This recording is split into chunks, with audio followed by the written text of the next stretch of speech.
que é livre-arbítrio?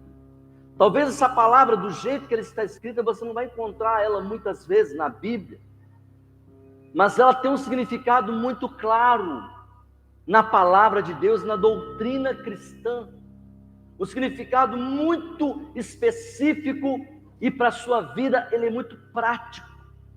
Quando você entende o livre-arbítrio, você passa a ser uma pessoa mais livre, porque a pessoa que não entende o livre-arbítrio, ela se vê vítima dos outros, ela muitas vezes não sabe assumir suas responsabilidades, e ela também não aproveita coisas que Deus deixou prontas para nos entregar. Muitas pessoas se sentem presas, e quando nós entendemos isso, é libertação.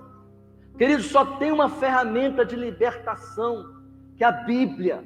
Eu posso orar aqui para a sua vida, repreender todos os espíritos, mandar embora, como Jesus disse, você manda embora. Mas se você não estiver cheio da palavra, o inimigo volta 7 vezes mais. Então a palavra liberta. E aí, queridos, sobre o tema livre-arbítrio, tem um versículo, que é o texto áureo da Bíblia, que ele sozinho explica tudo, que é João 3,16. Olha o que ele diz.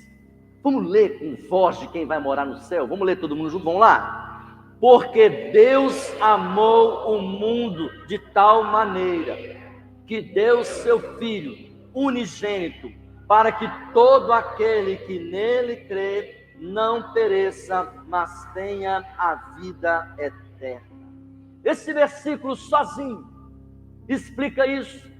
Por que nós acreditamos no livre-arbítrio? Porque Deus amou o mundo todo de tal maneira, um amor tão grandioso, que Ele deu seu unigênito Filho. Não é apenas único, não tem outro igual. Ele é unigênito, não existe outro igual, para que todo aquele que nele creu, seja, aqui está a condição. Você crê, amém? Diga, eu creio. E quem crê, o que acontece? Não vai perecer, mas terá o quê? A vida eterna. Quantas vezes você pensa assim, eu vou perecer, não vai ter mais jeito, eu não aguento mais, eu não consigo. Meu irmão, minha irmã, sabe por que você vai vencer? Porque Deus amou o mundo de tal maneira que Ele deu Jesus para você, para que você creia. E se você crer, você não vai perecer, e você terá a vida eterna. Esse versículo nos fala que Deus amou todos os seres humanos. Escuta, eu vou fazer perguntas difíceis para você aqui agora. Deus gosta do macumbeiro? Sim ou não? Deus gosta de gente que rouba? Sim ou não? Mas Deus gosta da macumba? Deus gosta de roubar? Deus ama as pessoas. Ele ama todas as pessoas. Às vezes a religiosidade nos faz ser aquele tipo assim, não, Deus gosta de mim porque eu sou crente, sou filho de crente, tem jeito de crente, pareço crente, meu nome está na igreja. Não, meu irmão, você é um pecador. Diga agora para Deus ouvir o inferno, escutar, e você se liberta. Diga, eu sou um pecador, mas eu fui liberto. Aleluia! Sabe por que você foi liberto? A resposta, porque Deus amou o mundo de tal maneira, porque Ele deu o seu Filho unigênito para que você creia. E se você crê, somente creia, você recebe a vida eterna, você não perecerá. Então esse versículo nos fala sobre o livre-arbítrio. Escuta, Deus ama o mundo, Deus dá o seu Filho, é um presente que é enviado para nós, mas aqueles que creem recebem um presente e têm a vida eterna. E esse versículo vai tirar uma mentira, e é preciso tirar as mentiras. Uma mentira chamada predestinação. Durante a história, essa mentira trouxe muitos prejuízos para a humanidade. Quer ver um grande exemplo? A escravidão. Foi pregado que os escravos eram predestinados. Foi predestinado a sofrer, ser escravo. Até que homens de Deus, como Jacob Armínio, E o grande pregador que defendeu a crença do livre-arbítrio, John Wesley, falaram: não, isso não existe, isso é mentira. Eles são almas, são vidas que merecem a salvação, e nós também somos pecadores. E a predestinação falava que os brancos ricos eram predestinados ao céu, e os negros escravos eram predestinados a sofrer e ainda depois ir para o inferno. Perdoe-me a expressão que eu vou utilizar com muito carinho, mas me peço perdão, mas eu preciso falar. Essa doutrina é imunda. Nós não aceitamos ela. E ela está em muitos púlpitos até hoje. Existem correntes cristãs que acreditam que Deus separou uns para ir para o céu, uns para ser feliz e outros para sofrer, está predestinado a sofrer. Nasceu para ser pobre, sofredor, infeliz. E não tem jeito. Quero perguntar para você, você acha que Deus é assim? Aí você tem um versículo na Bíblia que fala sobre isso. Por que não existe predestinação? Porque Deus amou o mundo de tal maneira que deu seu Filho unigênito para que todo aquele que nele crê não pereça, mas tenha vida eterna. Escuta bem, a predestinação nega a cruz. Por quê? Porque Jesus não morreu só para uns bonitinhos que acham que Jesus morreu só para eles. Jesus morreu para todas as pessoas, indistintivamente, sem nenhum tipo de distinção ou acepção. Jesus morreu para todos. Essa pregação, essa doutrina rejeita o amor, porque o amor nos fala que todas as almas, todas as criaturas são amadas por Deus. Também exclui pessoas. Como? Quem é capaz de fazer isso? Olha que loucura! Dizer que você não foi predestinado. Ah, mas você foi. Isso não tem na Bíblia. Essa doutrina limita a fé. Porque então, se eu sou predestinado a ir para o céu, faço o que eu quiser, uma vez salvo, para sempre salvo. Não. Pelo contrário, eu preciso viver pela fé. Se eu estou aqui, se eu abandonar a fé, eu posso perder a minha salvação. Então nós não acreditamos em predestinação. Predestinação não existe, porque Deus ama todas as pessoas igualmente. Jesus te ama. Não podemos aceitar nenhum tipo de pensamento contrário, porque Deus ama todas as pessoas. Amém? Então, sobre o livre-arbítrio, nós vamos refletir o seguinte. Primeiro, a soberania de Deus. O fato de Deus ser soberano, Ele nos concedeu, porque Ele é soberano, Ele nos concedeu o direito de escolha. Também a presciência divina. O que é isso? Deus é soberano e Ele já sabe o que vai acontecer, Ele sempre soube. Ele sabe todas as coisas, mas Ele nos dá a liberdade. E Deus tem propósitos que são eternos, propósitos imortais, para sempre. O propósito de Deus não falhará. Se Deus coloca um propósito aqui, Ele tem um propósito nessa igreja, e eu não me colocar como Deus quer, Ele vai levantar outra pessoa no meu lugar. Mas o propósito dele vai acontecer. A vontade de Deus para a minha vida. Então eu sou livre. Vou fazer o que o meu nariz manda. Sim, você pode fazer, mas vai arcar com a consequência.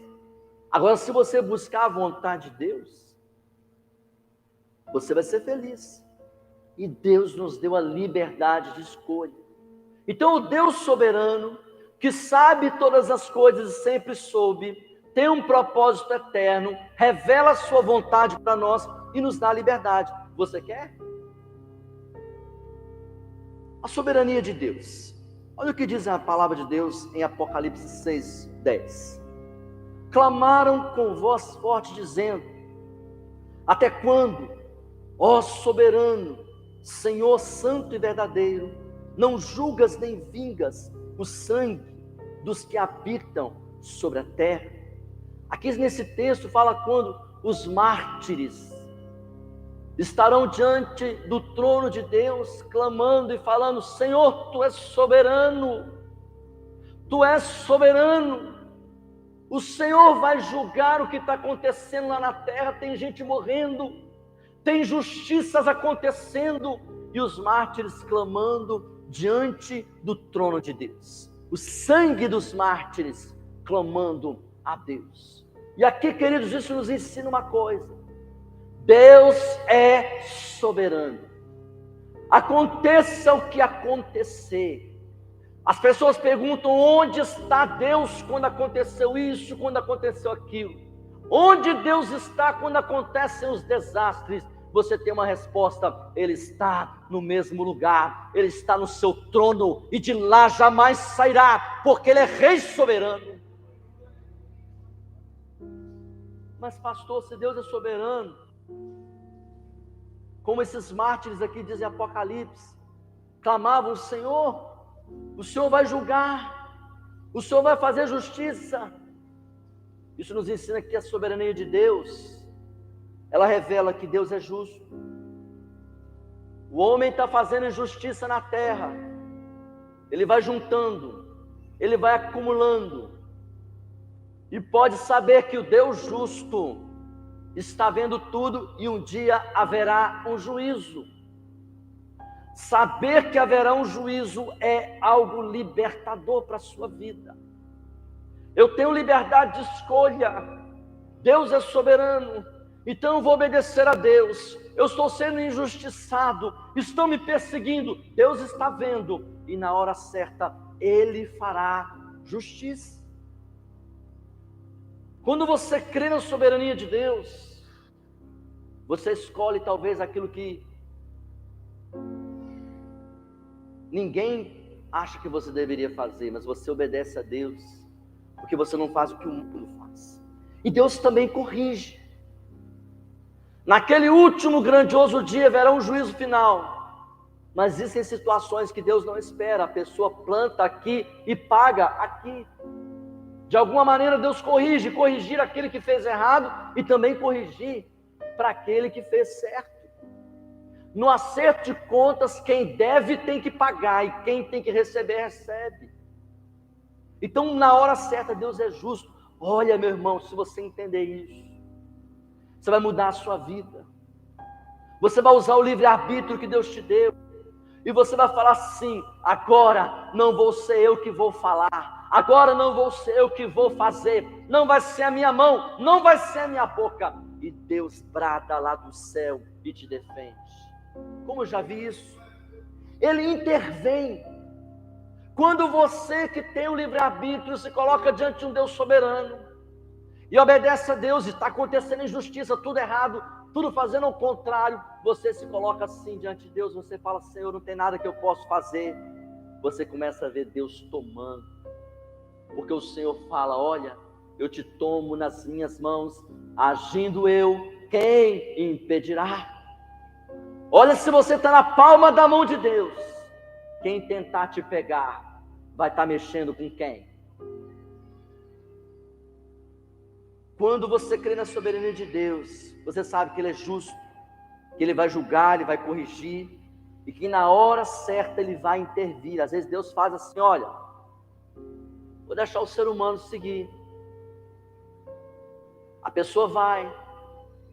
Mas se tem alguém que se coloca na posição da vontade de Deus, a vontade de Deus está para o lado de cá, o mundo está indo para lá, e aí nós nos convertemos. O que é converter? É virar, mudar a direção, e você começa a ir contra o mundo, em direção à vontade de Deus. Na hora certa, Ele vem e honra, e Ele te abençoa. Nós também acreditamos na presciência divina.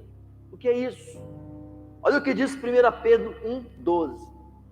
Eleitos segundo a presciência de Deus Pai, em santificação do Espírito, para a obediência e aspersão do sangue de Jesus Cristo, graça e paz nos sejam multiplicadas. Olha a trindade aqui. nós fomos eleitos, chamados. Antes de você nascer, Jesus já te amava. Antes de você existir, Ele já tinha morrido por você e te perdoado e te abençoado. Isso é graça. E o Espírito Santo vem sobre a sua vida e pelo sangue de Jesus você recebe. Ou seja, Deus sabe. Antes de tudo Ele sabe. E aí Ele revela a sua vontade. Ele está no seu trono soberano, Ele continua soberano. Ele aponta a direção, Ele mostra o que é certo, e o homem vai na direção contrária. Na hora certa, quando o filho e a filha dele clama, Ele intervém. Ele pode intervir na sua vida. Ele pode fazer justiça na sua vida. Mas se você errou, não pastor, mas foi eu que errei, clame a misericórdia, porque Ele é bom, Ele te perdoa. E Ele te dá uma nova chance. Ele sabe tudo que você fez, Ele sabe tudo que está em oculto. Por isso nós devemos crer na soberania dEle. A presciência de Deus nos ensina que Deus vê tudo. Não há nada que Deus não vê. O homem pode não ver, mas Deus vê. Deus sabe todas as coisas. Ele sabe o amanhã. Então quando eu busco a vontade de Deus, eu peço, Senhor, amanhã eu tenho que fazer uma viagem. Eu vou fazer uma prova, um concurso, fazer um negócio. Pergunta para quem já sabe. E pede a Ele.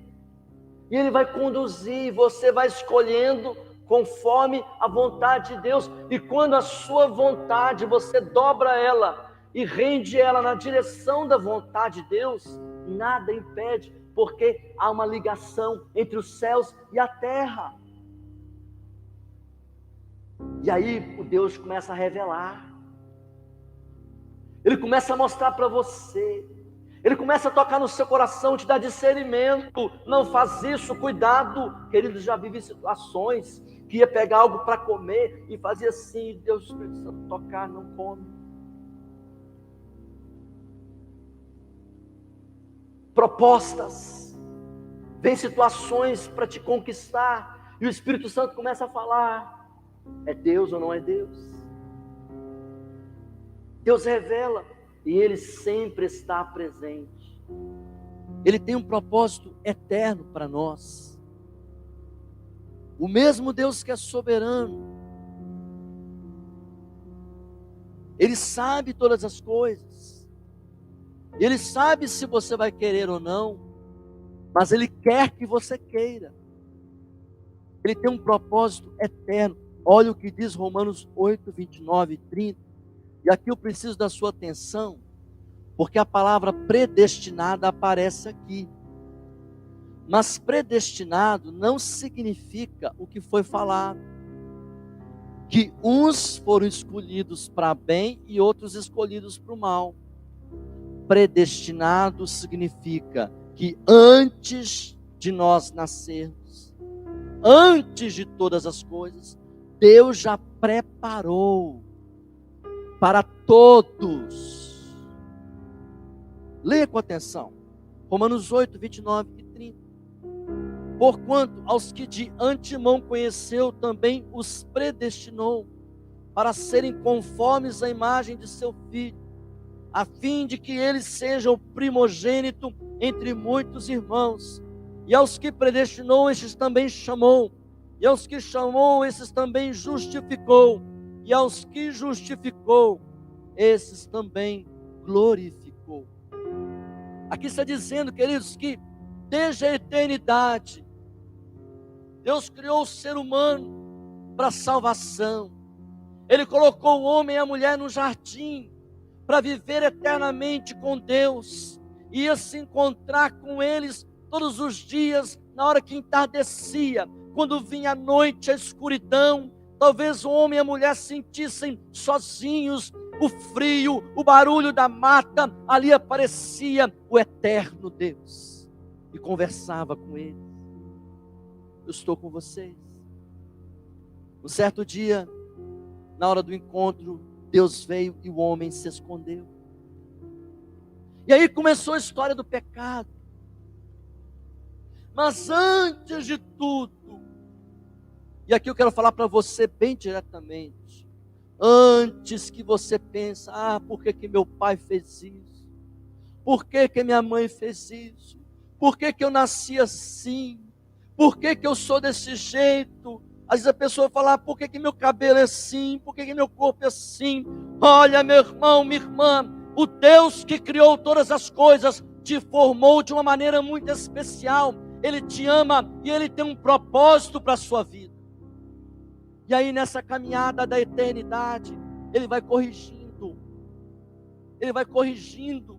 Aqui diz que Ele te chamou antes da fundação do mundo. Ele criou cada ser humano, Ele ama você, Ele já te amava.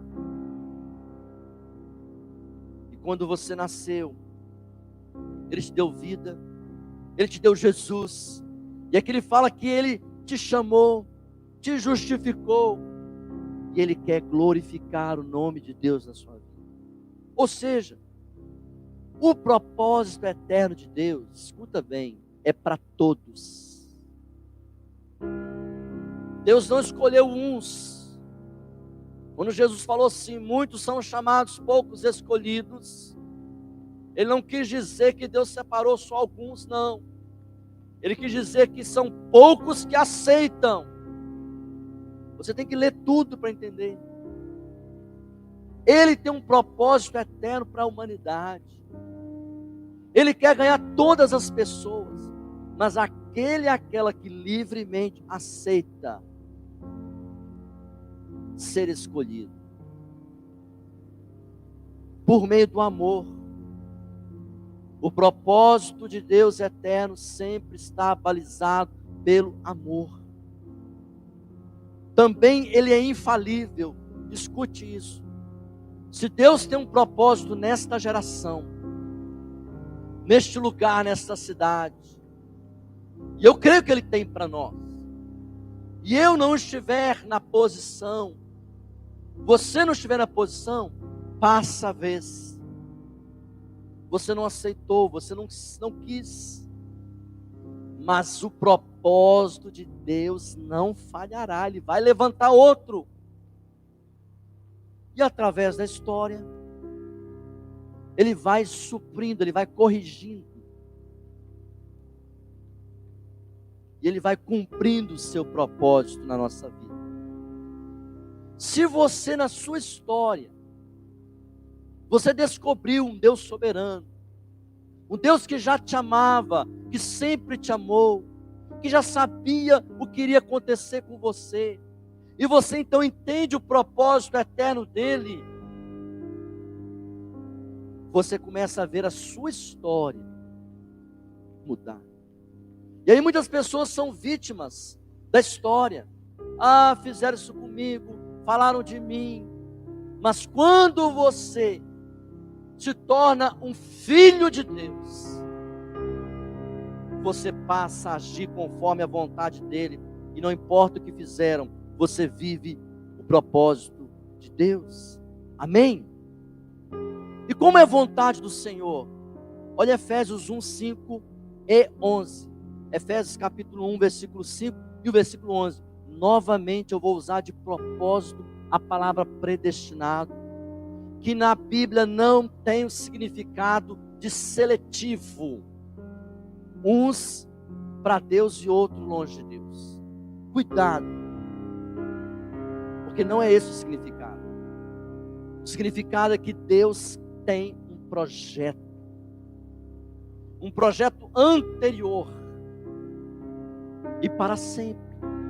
Olha o que diz Efésios 1, 5 e 11. Ele nos predestinou para Ele, para a adoção de filhos por meio de Jesus Cristo, segundo o beneplácito da sua vontade. Versículo 11.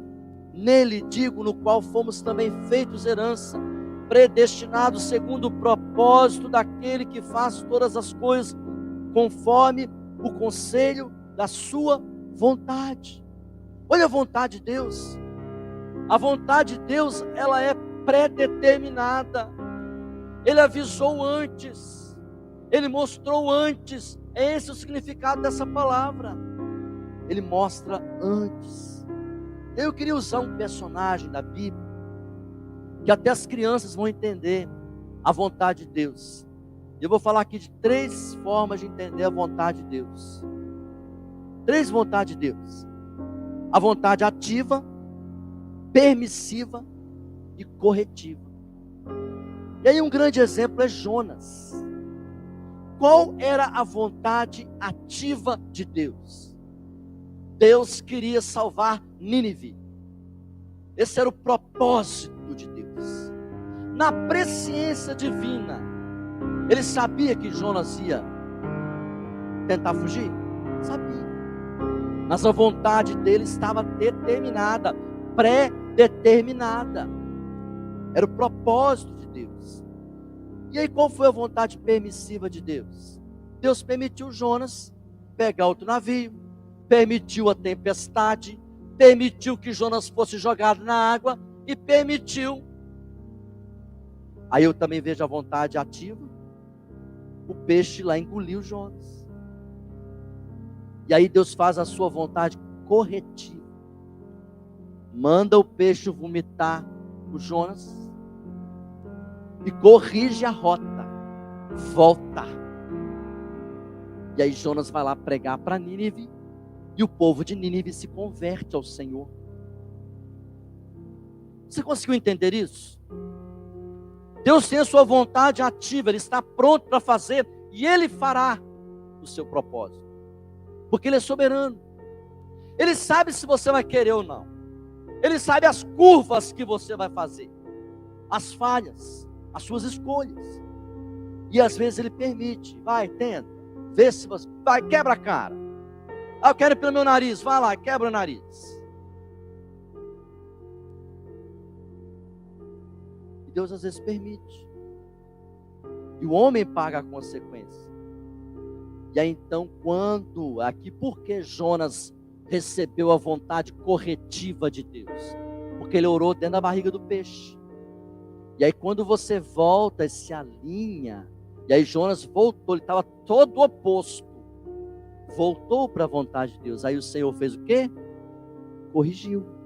Aí o Senhor soberano fez ali justiça. Quando você está errado, serve para nós também. Ele corrige. E Ele te dá uma nova chance. Por quê? A vontade de Deus é revelada pelo Espírito Santo através da palavra. Quando você coloca a sua vida, você fala assim: nossa, estou todo errado, fiz tudo errado. E você seguiu conselhos errados, tomou decisões erradas, e tudo começou a dar errado, e glória a Deus por isso. Sabe por quê? Eu faço essa oração: Senhor, quando eu fizer algo errado, faça dar tudo errado, porque pior ainda é quando a pessoa está toda errada e as coisas estão dando certo. A pessoa está toda errada e está achando que está prosperando. Eu peço: Senhor, se algo eu fizer errado, faz dar errado, porque aí eu volto e me corrijo. E Deus vai começar a fazer isso com você. Ele vai começar a te cercar, Ele vai começar a fechar portas, porque Ele sabe que não é a vontade dEle para a sua vida. E você vai começar a se colocar diante da vontade dEle e falar: Senhor, agora eu quero voltar para a tua vontade. Então como que é essa liberdade de escolha? Olha o que diz Deuteronômio 30:19. Hoje tomo o céu e a terra por testemunhas contra vocês, que lhes propus a vida e a morte, a bênção e a maldição. Escolham, pois, a vida, para que vivam vocês e seus descendentes. Aqui a palavra traz um texto que ele se repete de outras formas, em outros momentos. O Senhor fala: olha, escolhe. Você quer a vida ou a morte? E você vai ver que Deus sempre é radical. Ou é trevas ou é luz. Com Deus não tem mais ou menos. Não tem mais ou menos com Deus. Ou você é ou você não é. Então sai do muro e toma uma decisão. Eu sou um crente mais ou menos. Meu irmão, sinto muito, crente mais ou menos não vai para o céu. O diabo quer colocar uma manchinha só em você, porque uma só é suficiente para tirar de você a salvação. Se eu estou com uma camisa branca e tiver um pinguinho sujo, ela está limpa ou está suja? Ela está suja. E nós temos que tomar uma decisão radical. Eu quero Deus. E essa liberdade de escolha nos ensina que nós somos livres para escolher. Você é livre, pode escolher. Mas depois que você escolheu, as escolhas têm consequências. Depois que você fez uma escolha, você tem obrigação de aceitar as consequências. É isso que é o livre-arbítrio. Livre-arbítrio não significa então que Deus deixou a gente fazer o que quer. Tem consequências. A lei da semeadura e da colheita. Aquilo que você plantar, você vai colher. Então, quando você fez algo de errado, pastor, eu fiz algo de errado, decidi errado, olha, se você está descobrindo isso, você vai voltar. E Jesus, pela sua misericórdia e graça, Ele te ama. E porque Ele te ama, você não perecerá. E Ele pode transformar a sua vida. Talvez haverão situações, eu vejo, por exemplo, pessoas que não cuidou da saúde a vida toda, vou citar um exemplo. E depois ela vive uma consequência, que é uma enfermidade. Deus pode curar, mas Deus sabe se é o melhor para você. Porque às vezes você vai ter que carregar aquela cruz, para que você possa realmente se converter, para que você possa não voltar ao pecado. Ele sabe, se eu na minha fraqueza eu vou voltar. E muitas vezes nós precisamos viver lutando ali para você estar diante de Deus. Eu vejo tantas pessoas, a gente ora muito para Deus prosperar e abençoar as pessoas, e olha como eu vejo esse filme. A pessoa acabou de receber a bênção, some, chega destruído, começou a prosperar, esquece. E às vezes é por isso que você não prospera, porque Deus sabe que você abandona Ele. Então corrija-se, porque Ele quer te abençoar, Ele quer te abençoar, Ele quer te curar, mas o seu coração tem que estar pronto. E aí a pior consequência é que o pecado, ele prejudica o discernimento. Como o diabo tem usado essa estratégia? A mente das nossas crianças, dos nossos adolescentes, escute isso, está dominada por imagens. Imagens que são gravadas aqui, não vão sair nunca mais. Cenas. Eles estão sendo acostumados com assistir cenas de morte, ver sangue, ver violência. Isso eles vão sendo treinados. Isso é um treinamento. Pornografia está dominando a mente de muitos jovens. A nossa juventude é uma juventude pornográfica. Não tem nada que eles não tenham visto. E aí a cabeça deles começa assim: nada a ver, está tudo bem, é normal, acostumei. E quantos pais de crentes não entendem isso? Não entendem que seu filho tem que acostumar a ver palavra, a ver Bíblia, encher ele da palavra. Porque 24 horas ele ouve lá. E aí ele começa a perder o discernimento. Escute bem. A pessoa começa a acostumar e ela vai sempre seguir o que todo mundo faz, fazer igual todo mundo. E ela começa a perder o seu discernimento. Isso é algo diabólico. Esse é o projeto do inferno para essa geração. Acostumar as pessoas. Você vira uma noite assistindo série, mas não é capaz de gastar 10 minutos lendo a palavra. Acha difícil vir na igreja, levantar cedo para Deus, tirar um domingo para Deus, tirar um dia para Deus, um feriado para Deus, e gasta tempo com tanta coisa, porque nós vamos sendo acostumados e você vai perdendo o discernimento. Mas quando o Espírito Santo vem sobre a sua mente, e é por isso que nós estamos ministrando isso aqui, você tem uma mente liberta. Você é capaz de dizer sim e é capaz de dizer não. Por isso que o mundo está seguindo. Você é livre para escolher. As suas escolhas têm consequências que você tem que sentir. Epa, errei. Glória a Deus que Deus me mostrou a tempo. Vou voltar. Esse é aquela que tem a direção do Espírito Santo. Você erra, mas quando você erra, você volta. E você se corrige. Certa vez eu dei uma resposta para uma irmã. E eu tenho um temperamento muito impulsivo. E quando eu respondi, ela falou comigo assim: uma senhora, pastor, o senhor não me respondeu como um homem de Deus. O Espírito Santo me tocou. Eu falei: minha irmã, realmente eu não respondi como um homem de Deus, respondi na minha carne. Eu voltei para a minha posição. Eu quero falar para você, às vezes você faz isso. Pode ser o homem mais santo, mais consagrado, que na sua carne você tem até o direito. Ah, falaram comigo, eu tenho o direito de ir lá e responder. Vai lá e responde. Direito seu, verdade. Mas a consequência também é sua. Agora, quando você abre para ser uma mulher e um homem espiritual. O que é ser uma pessoa espiritual, gente? Ah, depois que eu aprendi isso, nunca mais eu quero outra coisa. Quando tentarem te pegar, estão tentando te pegar, armar uma para você. E o Senhor me falou: fica no Espírito, porque no Espírito ninguém te pega. Tenta pegar Espírito. Quando o homem e a mulher estão no Espírito, nada te tocará. Fica em Espírito. Em Espírito. E aí acontece como aconteceu com Eliseu. Vieram os inimigos, e eles ficaram cegos, nem viram. Não importa o que tentarem, fiquem em Espírito. Você volta para a presença do Senhor. E aí eu quero terminar dizendo: olha, não existe destino, não existe horóscopo, está escrito nas estrelas, não tem nada disso. É só mentira diabólica. Está destinado, predestinado, tem que ser assim. Escute bem o que nós ensinamos aqui na palavra. O rei está no trono. Aqui na terra estão fazendo tudo errado. Deus aponta seu propósito, a sua vontade é revelada.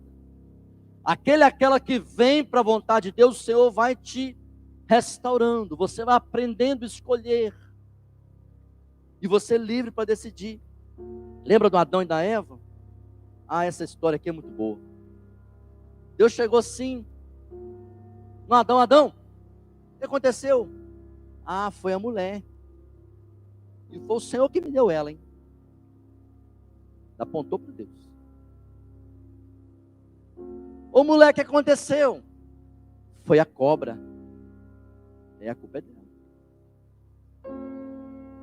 Tem gente que está fazendo isso. O homem repete essa novela, repete todo dia, na casa de todo mundo. Tem gente apontando a culpa para a mulher, apontando a culpa para o homem. Tem gente que aponta a culpa para Deus, e outros apontam a culpa para o diabo. E já tem gente que não precisa nem do diabo para atrapalhar ele, que ele sozinho se atrapalha. É verdade. Mas você não vai fazer isso porque você agora entendeu que você é livre. Errei. Eu tenho um Deus que segura na minha mão, e Ele vai me ajudar a consertar o que eu errei. Daqui para frente você é diferente. Não vou mais culpar os outros quanto os crentes. Para de servir a Deus, bota a culpa no pastor, bota a culpa na igreja, bota a culpa no irmão, bota a culpa em qualquer um. Não quer assumir a culpa, você assume e fala: Senhor, eu errei. E se ele errou, se alguém errou, ele vai acertar com Deus, porque você sabe que haverá um julgamento. Para de colocar a culpa. 1 Tessalonicenses 5,9 diz: porque Deus não nos destinou para a ira, mas para alcançar a salvação mediante o nosso Senhor Jesus Cristo. Qual o seu destino? O Senhor te destinou não para a ira. Isso é para todo mundo. Todas as almas, todos. E aí que tem um mistério nessa palavra, que Jesus falou a respeito do juízo final que ele estava falando. Que muitos que foram últimos vão ser primeiros. E primeiros serão últimos. Ele estava falando sobre a salvação. E aí às vezes muita pessoa que parece que é crente, nós não sabemos. E talvez aquela que estava longe de Deus, mas na última hora se arrependeu, será salvo. Por quê? Qual a explicação? a graça e o amor de Deus é porque Deus amou o mundo de tal maneira que deu o seu Filho unigênito, para que todo aquele que nele crê, a pessoa creu e não vai perecer, mas terá a vida eterna. Então Deus amou todas as pessoas. Então como eu vou crer no livre-arbítrio? Vamos fechar aqui. Primeiro, creia na soberania de Deus. Você tem um Deus soberano. Está tudo errado, fizeram errado com você. Só te deram propostas erradas, só opções erradas. Você tem um Deus soberano e vai colocar: Senhor, toma a frente. Me toma. Faça justiça na minha vida. Me ensina o que é certo. Busque o propósito do Senhor. Fala: Senhor, para que lado que eu vou? O que eu vou fazer? Ah, não tem nada para fazer, então não faça nada. Deixa que Deus vai fazer na sua vida. Obedeça a vontade dele. Queridos, às vezes a pessoa fica perguntando: o que é a vontade de Deus? A vontade de Deus é isso aqui, ó. A palavra. Está tudo aqui. Cuide das suas escolhas. O que é isso? Vou pensar bem. Orar mais. Olha, a gente cai em cada pegadinha, eu já caí em cada uma. As pessoas vêm e te perguntam um negócio, você já responde de cara. Ah, tudo bem, ok, está combinado. Fala assim: eu vou orar. Vou orar. E Deus te revela se é para ir ou não ir. E não culpe os outros. Quando você culpa uma pessoa, marca essa que eu vou te ensinar agora. Ou você está tentando tomar o lugar de Deus, porque Deus que é o juiz, Ele que pode dizer quem está certo e quem está errado. Ou você está tentando tomar o lugar do diabo, porque ele é o acusador, ele que é o acusador. E às vezes a pessoa começa a fazer isso. A culpa é de fulano, a culpa é de ciclano. Deus é soberano, deixa ele ver. Deus está vendo. Se é responsabilidade sua, assuma. Mas se não é sua, deixa que Deus está vendo, Ele vai corrigir. E faça escolhas corretas. E você viverá conforme a vontade de Deus. Eu quero orar aqui agora, para que você seja livre. Para que você tenha liberdade, use a liberdade que Deus te deu. Sua mente seja livre. Que você tenha condições e o Espírito Santo vai te capacitar a escolher corretamente. Oh Deus amado, neste momento, ó Pai, que o Teu Espírito Santo se manifeste de uma forma nova e sobrenatural sobre a nossa mente e o nosso coração, libertando a nossa carne dos desejos malignos, ó Pai, libertando a nossa mente de mentiras que aprendemos e nos faça entender a Tua vontade, desejar a Tua vontade.